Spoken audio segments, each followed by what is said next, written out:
disebutkan nama-namanya di situ, nomor urut 1 dan nomor urut 2 yang mengadu ke Bapak Kadis. Jadi salah satunya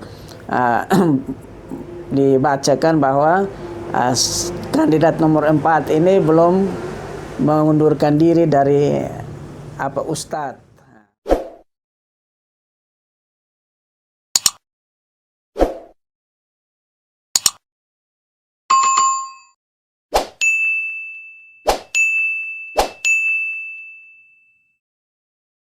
Baik, selamat berjumpa kembali para pemirsa Salam Timor.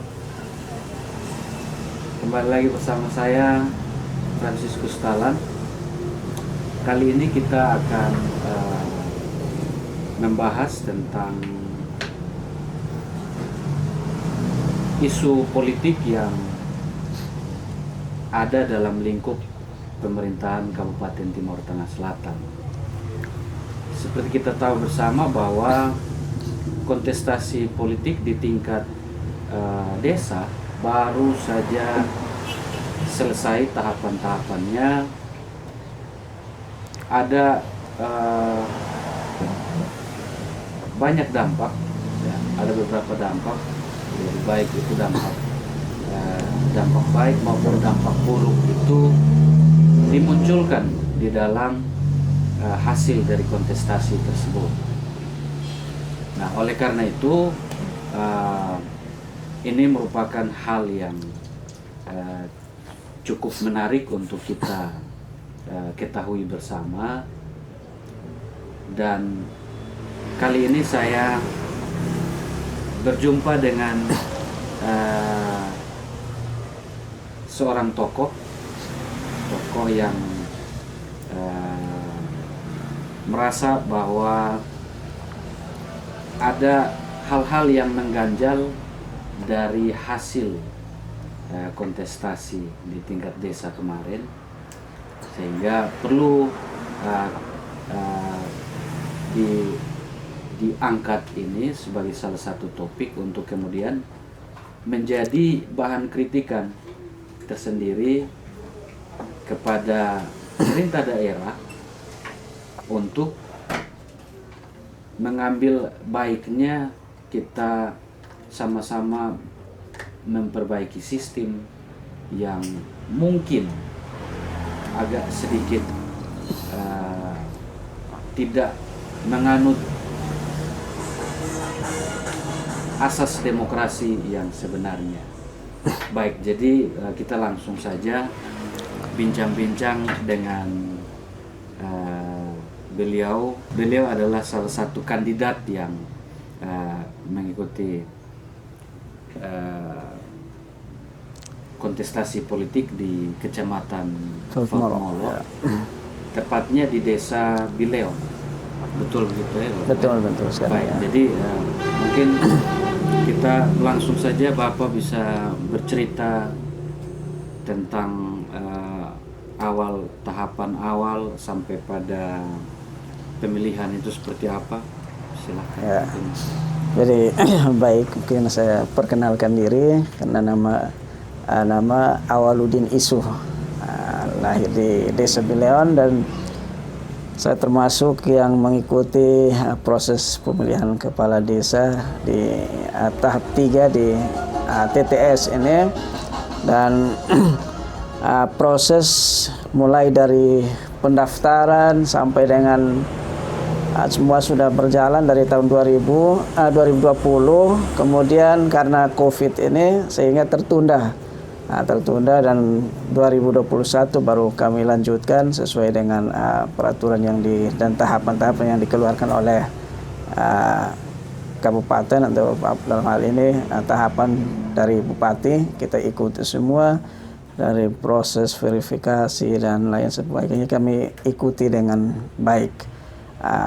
Dan setelah kita lanjutkan setelah COVID, mulai lagi tahapan baru, itu di verifikasi DPT. Dari verifikasi DPT kita lihat yang sudah tiada kita coret karena setelah terhenti beberapa bulan begitu.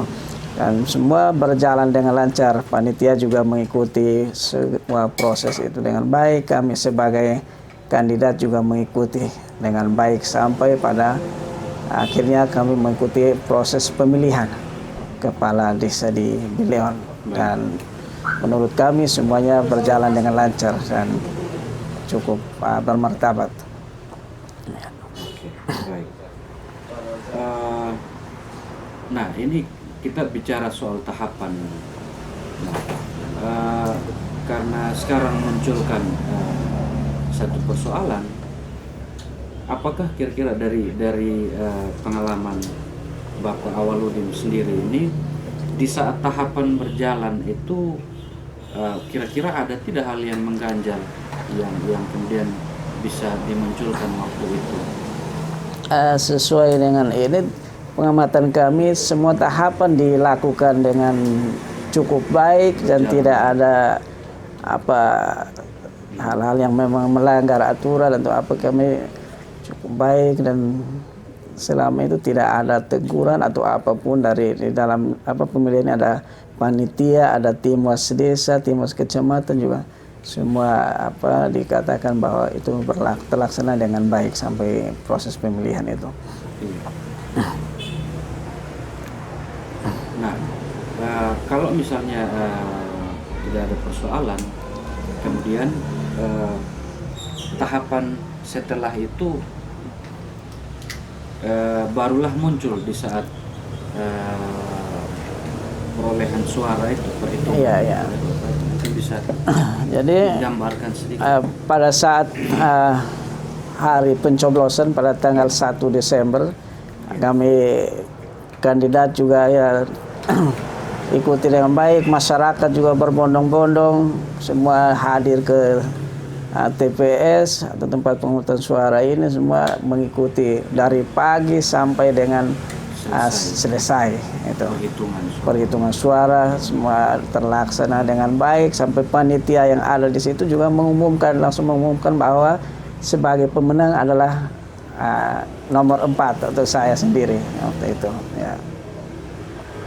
Nah, kemudian bisa muncul persoalan ini kira-kira bisa Jadi setelah pemilihan ini, penghitungan juga dilangsungkan sampai dengan selesai penghitungan, lalu dilanjutkan dengan penandatanganan berita acara untuk mendukung keabsahan dari semua proses yang kita ikuti ini. Dan berita acara termuat jelas di sana berapa yang tidak hadir, perolehan suaranya juga termuat jelas. Jadi dari nomor 1 memperoleh 45 suara, nomor 2 214 suara, kemudian yang nomor 3 memperoleh 6 suara, dan saya sendiri nomor 4 memperoleh 215 suara. Dan langsung diumumkan oleh panitia bahwa sebagai pemenang adalah nomor urut 4 dengan perolehan suara 215, dan di situ juga ditekankan bahwa hanya beda 1 suara, dan masyarakat semua berteriak bahwa itu suara Tuhan untuk Desa Bileon, seperti itu. Jadi setelah pemilihan sesuai tahapan itu kita diberi waktu beberapa hari untuk apabila ada hal-hal yang memang tidak sesuai pada saat pemilihan, dan dari saya sendiri tidak ada pengaduan ke sana. Kemudian kami juga tidak tahu bahwa ada pengaduan dari kawan-kawan yang lain atau kandidat-kandidat yang lain. Namun beberapa hari kemudian kami sudah tidur ya di malam hari, sudah istirahat karena sudah jam 10 malam. Tiba-tiba ada anak yang datang ke sana. Itu jadi menyampaikan bahwa ada tim dari kabupaten yang turun ke desa. Turun ke desa.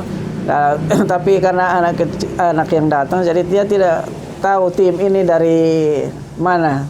Tidak sampaikan juga apa itu dari PMD atau dari Timos atau apa yang kaitan dengan pemilih ini juga saya sendiri tidak tahu pasti kedatangan, karena jauh sebelumnya tidak ada informasi kepada kami mungkin minimal dari pagi bisa disampaikan kepada kami sehingga kami bisa menanti kehadirannya, tapi tidak ada sama sekali. Dan kalaupun itu ada mereka hadir ke sana untuk selesaikan masalah juga, kami tidak tahu masalah ada di pemilihan itu, tidak ada masalah itu. Nah, setelah itu baru ada pengaduan ke tingkat atas untuk kemudian membatalkan pelantikannya. Jadi dari kehadirannya itu semua berproses. Kemudian tanggal 22 juga hadir, tapi posisinya malam juga itu, dan hujan sehingga kami tidak bisa bertemu. Kemudian tim ini kembali dan mereka mungkin mengkaji atau temuan-temuan di sana atau ini, kami sendiri tidak tahu hal itu. Dan kemudian berproses sampai kami sambil menanti pelantikan waktu pelantikan. Tiba-tiba keluar di berita bahwa akan diadakan pelantikan di tanggal 14 Januari. Tanggal 14 Januari akan ada pelantikan kepala desa, dan di situ tertulis jelas bahwa yang akan dilantik adalah 47 kepala desa.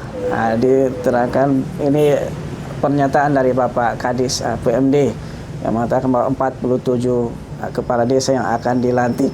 Kami pun walaupun waktunya sudah mepet, tapi kami masyarakat bertanya ke saya sebelaku kandidat pemenang ini, mereka bertanya, ini kita seperti apa desa Bileon ini, kok tidak ada informasi mau persiapan padahal desa tetangga katanya sudah pergi untuk jahit pakaian untuk pelantikan.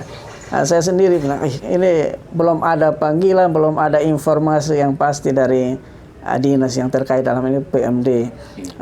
Tapi masyarakat kan waktu berjalan tanggal 6 ini dan sampai tanggal 10 mereka datang lagi ke rumah. Saya bilang, ini memang kita harus cari informasi yang pasti. Harus cari informasi yang pasti sehingga pertanyaan Bapak-Bapak ini saya bisa menjawab. Akhirnya masyarakat mendesak dan kami beberapa orang ini datang ke kabupaten untuk cari informasi tentang kepala dinas. Bertemu kita langsung ke Bapak Bupati. Kita bertemu ke Bapak Bupati.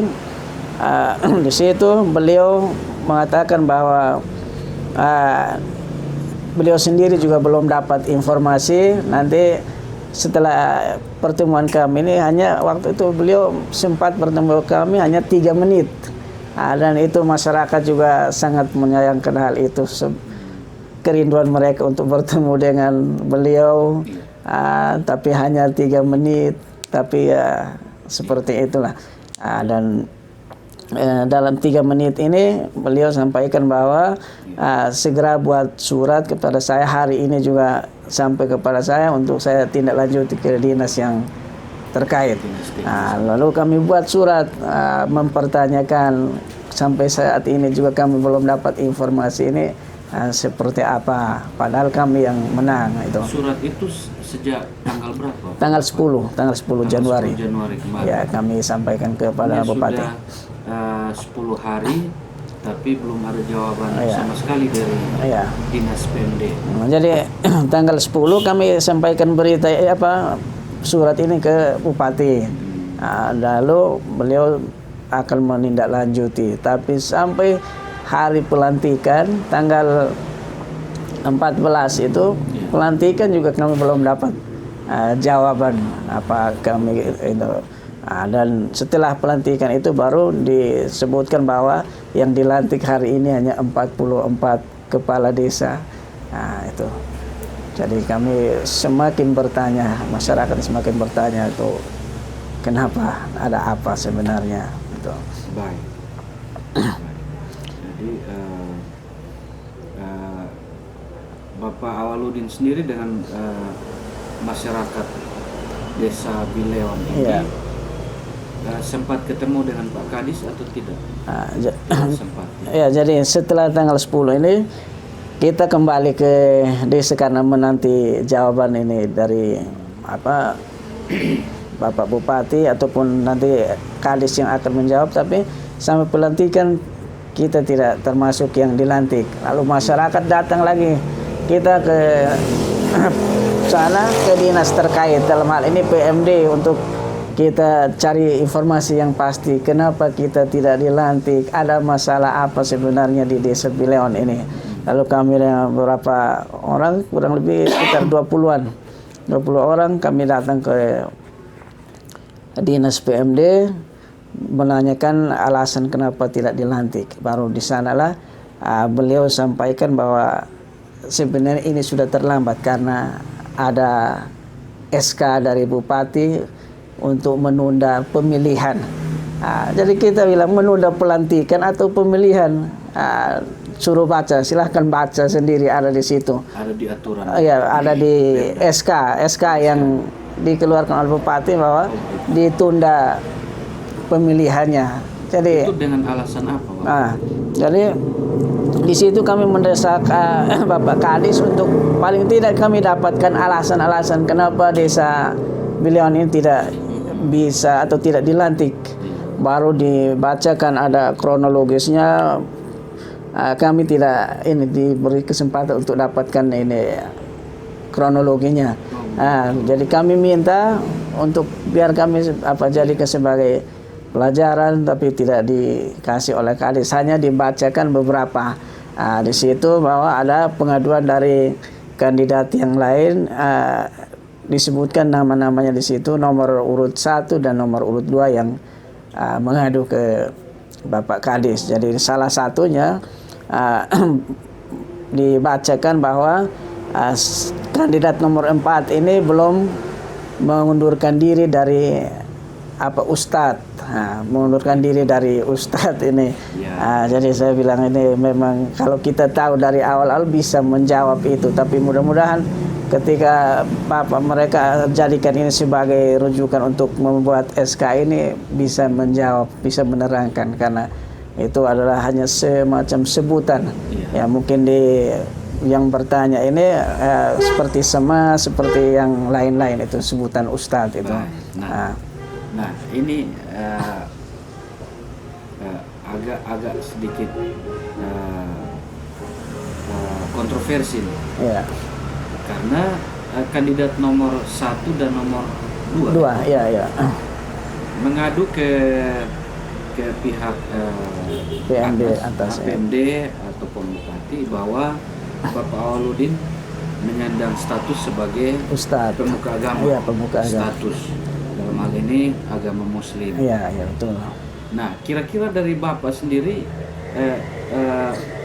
di saat mengikuti ini, adakah regulasi yang di tingkat pemerintah daerah yang tidak membolehkan pemuka agama ikut dalam kontestasi pemilihan kepala desa? Jadi Bapak bisa. Sejauh ini semua surat sesuai dengan tahapan dan peraturan-peraturan kita lengkapi semua. Itu artinya bertakwa kepada Tuhan sampai lolos semua sampai pada tahapan pemilihan dinyatakan lolos semua. Artinya dan tidak ada masalah. Artinya bahwa pengaduan itu bisa dianulir juga atau bisa tidak diterima. Bisa tidak diterima karena tidak ada regulasi kuat tidak ada yang menekankan di situ bahwa seorang pemuka agama tidak boleh berkontestasi politik di dalam pencalonan itu. Jadi memang tidak ada, sehingga kita lolos dan ikut dan mau kembali ke sana. Artinya ini sudah menjurus ke hal-hal yang sebenarnya diskriminatif itu, tapi bagi saya hal itu kan biasa, artinya hal biasa, dan di situ kita akan banyak belajar untuk lebih bersatu lagi semua pihak gitu. Bahkan di saat pemilihan dan kita diberi waktu untuk kampanye itu, saya buat semacam banner ini dan saya tulis bahwa saya Awaludin Isu berdiri di atas dan untuk semua golongan. Itu saya sampai jelaskan itu untuk apa. Itu kita semua kita tidak persoalkan itu. Kita pun, dan saya lihat itu kalau umpama menjurus ke sana, saya tidak mungkin bisa memperoleh 215 suara itu. Nah, kalau dilihat perbandingan itu tidak mungkin. Tapi saya bersyukur bahwa masyarakat kita juga sudah cukup tahu bahwa mereka melihat hal-hal baik yang kita perbuat di tengah-tengah masyarakat itu. Nah, saya tidak persoalkan itu. Baik, Bapak Awaludin. Nah, ini ada satu lagi, Ya. ada satu hal yang mau dibilang cukup mengusik juga. Ya. Katanya pengaduannya kandidat lain itu yang diajukan ke BMD itu dengan alasan bahwa ada kertas suara yang surat suara yang dilubangi besar sekali. Sekali, iya. Mungkin bisa. Iya, jadi yang itu kemarin ya kami kan belum dapat kronologi secara lengkap, tapi Itu sempat dibenarkan tidak? ya dibacakan oleh Bapak Kadis hanya beberapa saja itu. Iya. Nah, jadi di situ juga beliau mengatakan yang paling fatal kata ini Kadis. beliau itu. Nah, Iya. kata yang paling fatal itu adalah adanya lubang yang besar di dalam kertas suara ini. Jadi menurutnya bahwa itu tidak sesuai karena seharusnya pakai paku ini karena sudah disediakan alat coblos. Kenapa lubangnya besar? Tapi pada saat penghitungan itu semua membenarkan karena banyak masyarakat, ada panitia, ada timwas dari bawah sampai ini semua membenarkan itu dan tidak ada protes sampai penghitungan selesai. Mungkin ditemukan di situ karena apa yang dijadikan dasar bahwa lubangnya besar itu pun saya yakin tim dari sini hanya mendengar aduan dari orang. Karena sampai hari ini juga tidak kita umpamanya kalau memang ada kita buka dan lihat. Tapi tidak ada, semua pihak tidak mengetahui bahwa ada lubang besar itu. Tapi kok bisa pimpinan-pimpinan kita bisa berdasarkan hanya pendengaran mereka bisa membuat untuk jadi sebuah SK untuk kami merasa sangat dirugikan dalam hal ini. Ya. Artinya bahwa itu menurut Pak Awaludin sendiri bahwa itu alasan-alasan yang tidak rasional. Iya, kalau menurut kami memang hal-hal yang artinya sudah disepakati di situ tidak ini, dan kami kalau umpamanya teman-teman yang lain merasa bahwa itu salah, kenapa di saat penghitungan atau bisa mereka hentikan dan kita sepakat di situ. Tidak ada, tapi ini seolah-olah mereka sediakan untuk ini. Seolah ini keputusannya itu dipelintir. Iya, jadi hal-hal yang ini mereka ini kan mungkin seperti tersusun bahwa harus menyalahkan panitia sebagai tim yang salah, padahal ada semua unsur di situ. Timwas juga ada, dari kecamatan ada, keamanan, polisi, tentara dan Pol PP juga ada, dan kita bisa buktikan bahwa mereka menetapkan bahwa selisih 1 suara ini memang hati kita sejak pertama sampai terakhir ini memang semua ini, dan selesai ya semua teriak bahwa ini suara Tuhan. Polisi pun bilang betul. Baik, Bapak Awaludin, kira-kira nih dari proses ini, apakah akan ada upaya dari pihak Bapak Awaludin sendiri untuk kemudian memperjuangkan ini untuk definitifkan secara regulasi, ditetapkan untuk Bapak menjabat sebagai kepala desa terpilih, karena ini bicara soal hak politik juga. Nah, kira-kira dari pribadi Bapak sendiri, upaya apa yang mau dilakukan untuk kemudian bisa mendapatkan hak politik yang sementara ini dihambat? Jadi ini memang kalau kita melihat bahwa dari semua alasan-alasan tadi dikatakan, kami sampai penasaran dan bertanya terus, tiba-tiba beliau keluarkan SK dari Bupati bahwa ini yang sebagai kata terakhir, artinya memutus semua perjuangan kita, dan kami merasa bahwa ya haknya terus semua yang kita ikuti dari awal, segala macam ya, kerugian kita dan entah materi apapun, semua masyarakat kan berbondong-bondong, itu kita merasa dikorbankan. Masa perjuangan kita hanya diputus dengan ini, dan ucapan terima kasihnya dengan SK bahwa akan itu bagi kami itu tidak baik, dan kita akan tindak lanjuti, kita akan berupaya untuk ke ini yang lebih tinggi untuk mengkaji lagi, atau kita ini keputusan dari Bapak Bupati ini. Ya. Baik.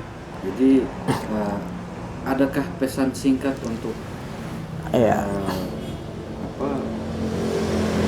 para pemimpin kita, pemangku kebijakan, kira-kira dari Bapak sendiri ada pesan apa jadi yang mau disampaikan? Ya, dari kami, saya selaku kandidat ini memang segala sesuatu terjadi seperti itu, dan kemarin juga disinggung oleh beliau bahwa kita ini adalah proses pembelajaran politik, proses pembelajaran. Nah, di sini kami perlu sampaikan, kita belajar ini jangan sampai kan bilang pelajaran untuk hal yang lebih baik, tapi di situ akan timbul di masyarakat, ya, akan timbul di masyarakat bahwa untuk mengikuti sebuah proses ini kita tidak usah menjadi orang yang menang, karena nanti ada aturan-aturan yang bisa menjatuhkan yang menang. Cukup kita di nomor 2 atau 3 saja kita sudah ini, dan bagi kami pembelajaran yang kurang baik ini. Dan ke depan harus dirubah niat kita untuk belajar. TTS kita harus lebih baik, tapi jangan dengan cara-cara yang seperti ini, karena ini akan menimbulkan pro kontra di masyarakat. Dan kami juga selama dari kampanye sampai pemilihan, suara kami selalu didengar oleh masyarakat kita, dan kami bisa mereda hal-hal yang terjadi di sana. Ketika ini saya bilang, kita jadi pemenang, tapi kita tidak boleh terlalu ini, karena sementara kita menari atau kita berjoget, maka kita berjoget di atas luka sekian orang. Nah, itu dari saya kepada para pemilih kita. Saya bilang kita tidak boleh terlalu senang, karena sementara kita bersenang-senang, kita sama saja menari di atas luka 214 orang dan sekian yang lainnya. Terus panitia kita juga bekerja yang begitu jangan sampai kita terlalu bereforia, dan ini cukup diterima oleh masyarakat di sana, dan jangan sampai dengan keputusan seperti ini akan menimbulkan perpecahan di tengah-tengah masyarakat kita, karena kita berpolitik harus dengan lebih santun lagi, harus lebih santun, dan kita kedepankan hati, maka saya yakin TTS kita akan jauh lebih baik. Itu saja. Oke, baik, terima kasih Bapak Awaludin Isu untuk waktunya bersama kami. Salam Timur. Dan usai sudah bincang-bincang kita akan bertemu lagi dengan bincang-bincang selanjutnya bersama saya Franciscus Talam.